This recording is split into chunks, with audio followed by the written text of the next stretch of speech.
President Ziaur Rahman এবং সাবেক তিনবারের প্রধানমন্ত্রী দেশনেত্রী বেগম খালেদা জিয়ার কনিষ্ঠ পুত্র আরাফাত রহমান কোকোর ১০তম মৃত্যুবার্ষিকী উপলক্ষে দোয়ার অনুষ্ঠানের আয়োজন করেন। বিস্তারিত দেখুন খন্দকার আব্দুল্লাহর প্রতিবেদনে।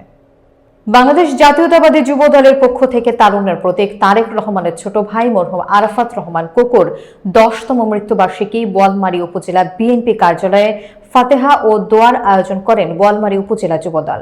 উপস্থিত ছিলেন ফরিদপুর ১ আসনের মনোনয়ন প্রত্যাশী উপজেলা সাবেক যুগ্ম সাধারণ সম্পাদক শামসুদ্দিন মিয়া ঝুনু, বোয়ালমারী যুবদলের আহ্বায়ক মিনহাজুর রহমান লিপন, পৌর বিএনপির যুবদলের যুগ্ম সম্পাদক শেখ আজিজুল কমিশনার। আরও উপস্থিত ছিলেন সাবেক কমিশনার আতিকুল ইসলাম আতিক, সাবেক কমিশনার ফরিদুল ইসলাম ফরিদ, সাংবাদিক মোহাম্মদ মনিরুজ্জামান মনির, চ্যানেল A1-এর বোয়ালমারী উপজেলা প্রতিনিধি মোহাম্মদ সিরাজুল ইসলাম। উক্ত দোয়া মাহফিলের সঞ্চালনায় ছিলেন উপজেলার সাবেক সাংগঠনিক সম্পাদক মজিবুর রহমান বাবু। প্রেসিডেন্ট জিয়াউর রহমান এবং তার ছেলে আরাফাত রহমান কোকোকে আমরা জান্নাতবাসী করে দেন। আল্লাহ আমাদের সবাইকে গুনাহগাতি মাফ করে দেন। আল্লাহ আমরা যাতে সুস্থভাবে আমাদের রাজনৈতিক